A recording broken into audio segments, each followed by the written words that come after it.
Welcome to the Yankee and Canuck podcast, Best Picture Series, where we talk about all the Academy Award Best Pictures, past to present. And I'm your host, a Yankee. And I'm your host, a Canuck. And today we're going to be talking about The Greatest Show on Earth, 1952 film. This won the Academy Award for Best Picture. This is the 25th film, I think. And it's a Cecil B. DeMille film. It's basically about a circus. But yeah, that's it. It's circus time. Ringling Brothers, Barnum and Bailey, all that. Yeah, right when around the time when they were doing very unethical things and to their acts, to the animals and all kinds of stuff. But in this film, none of that stuff is present. Everything's happy, everything's cool. You know, everyone's having fun and stuff. It's all about fun. Do you like clowns? I mean, then this movie might be it for you. I mean, It's not killer clowns from outer space or anything like that, but... But does it involve a killer clown, though? Oh, we'll get into that in a moment. This film in particular is interesting to me because there's nothing much to the film. It's as advertised. There are a couple of plot twists here and there that I thought were cool and stuff, but for the most part, it's a straight-laced film. It's almost like a documentary, really, with a few things thrown in there, like a love triangle and a mystery with the clown, and that's pretty much a documentary almost. Yeah, in a way. I mean, in some ways it is, because you could see like the actual people from the circus, like setting up the tents and moving things around. All that stuff was real. You know, and a lot of the quote actors are actually from the circus. Exactly. And Cecil B. DeMille in particular, he is a famous director in this period of Hollywood, the golden age of Hollywood, because he's known for his wide-angle shots, his big bombastic sets, and his hundreds and hundreds of extras. So there were about, 1,600 people or something like that for this film alone? It's massive, yeah. Yeah, definitely. incredible. And of course, a lot of those, as we just mentioned, weren't actual actors. They were people from the circus, but still, the scope is amazing. It just feels massive. Even though we were watching it on a small TV screen, it just felt that enormity. You could just feel it. You know what I mean? And that's only something. Well, I wouldn't say it's only something Cecil B. DeMille could do, but that was like a trademark of his, and that was something that was adopted in later films. You know, such as Christopher Nolan is a modern example. You know, he's known for doing the same sort of thing with his films. Yeah. Sure. Yeah, so that was pretty impressive to me. I haven't seen really too many Cecil B. DeMille films. Honestly, I think this is maybe the only one I've seen. I'm aware of the Ten Commandments. I've never seen it. Yeah. With also Charlton Heston, who's in this film too. Correct, yeah. They also did another movie called The Buccaneer together. Charlton Heston. Was Buccaneer directed by DeMille? Maybe not. I think so. No, I think it was. Yeah, I think it was. He was Andrew Jackson in that movie. Charlton Heston. There you go.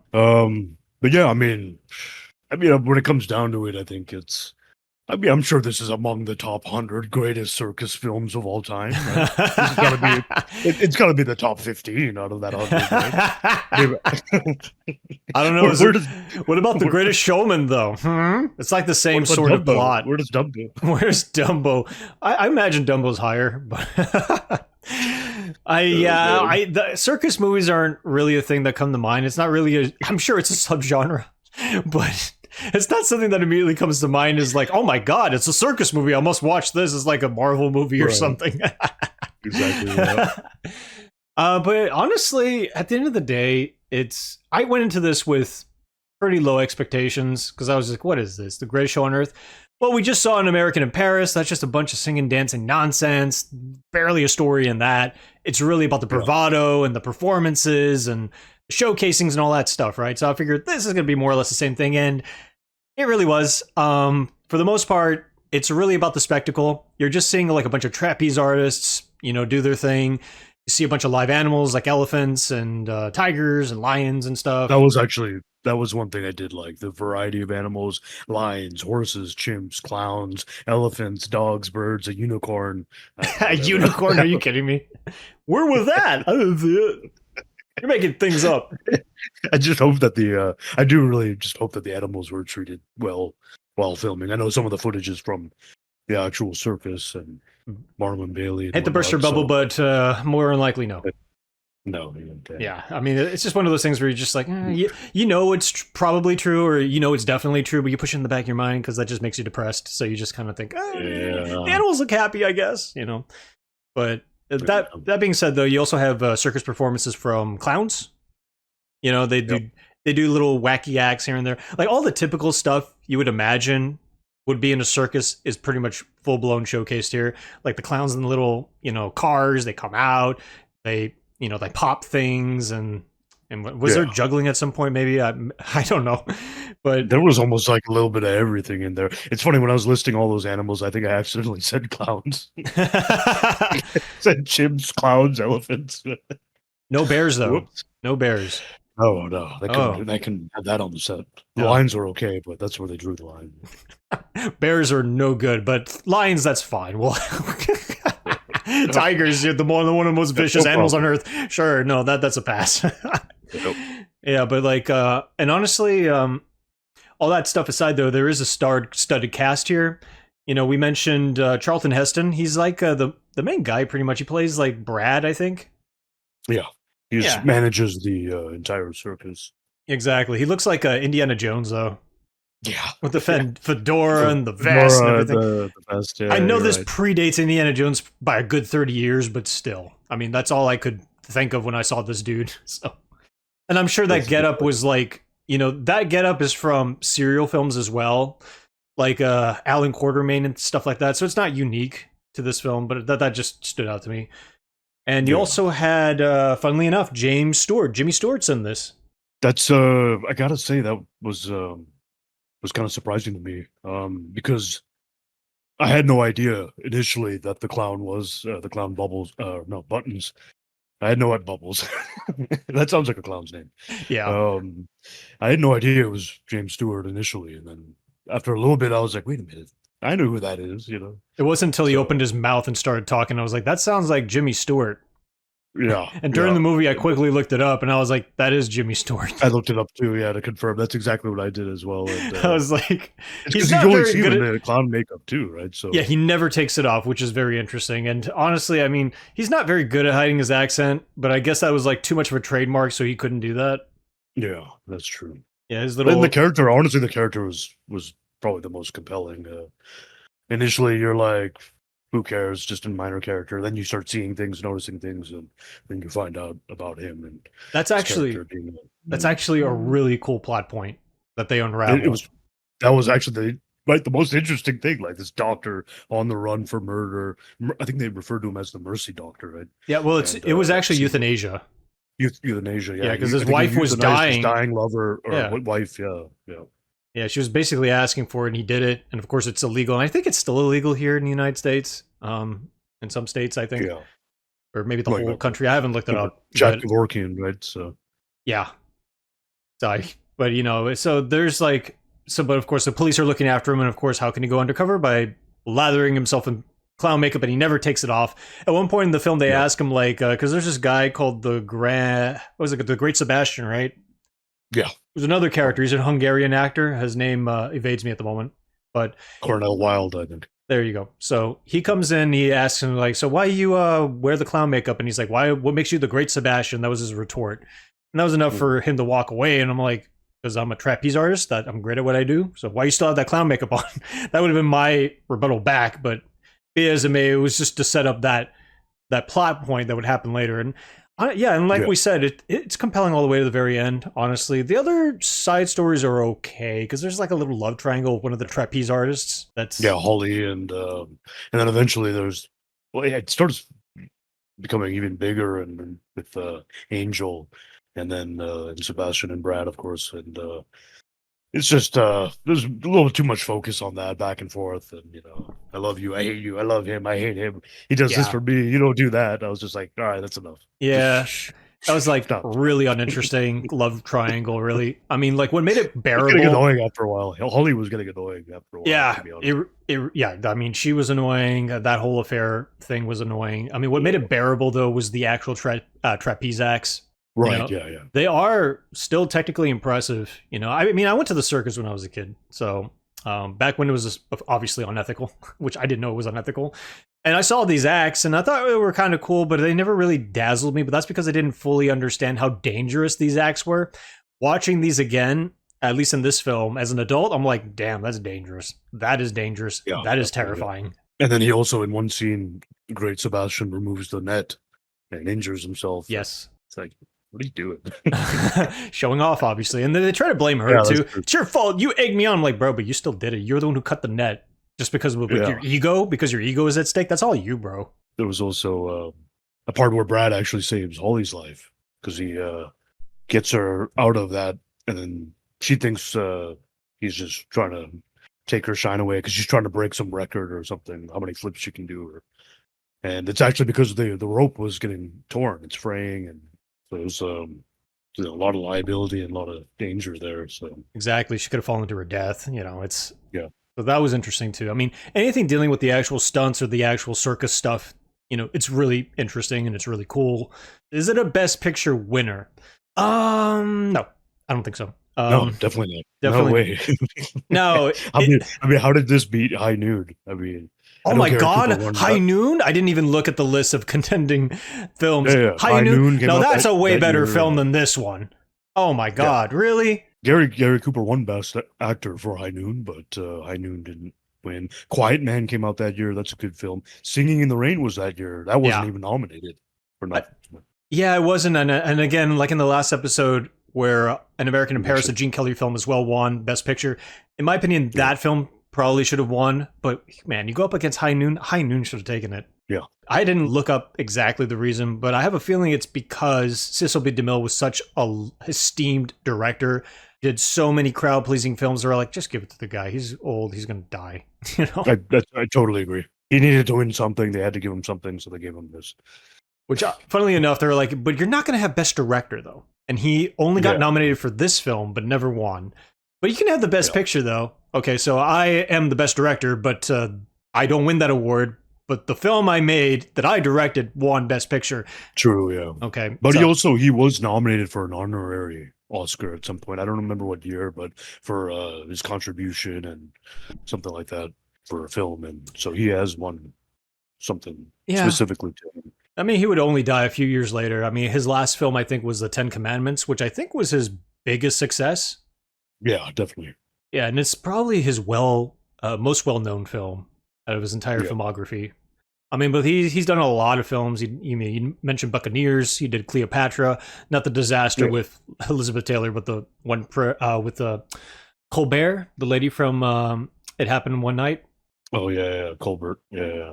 Claudette Colbert, I believe. Colbert. Yeah. I mean, he was super well known for the silent films and all that. He did so much. So you may already know this, but this was actually the first film Steven Spielberg saw in theater. Really? And it was a big inspiration to him, apparently. Yeah. He mentions it in The Fableman, which I haven't seen, but I've seen it. It's his book and the movie, right? And his autobiography, and he mentions that, and then the train sequence at the end of the film was also a big inspiration, which he actually I think used some of it. And I believe it. I mean, I believe it. So he may have been. He was born in 1945, so he may have been 6 or 7 years old. Correct. Yeah, that sounds right. This came out in 1952, so yeah. Exactly. So, especially like that young, seeing this film at that time, it must have had such an impression on him. So, and I believe it. It would have had an impression on me too. But ultimately, I feel that this film, I actually did like it. I thought it was a pretty enjoyable circus film.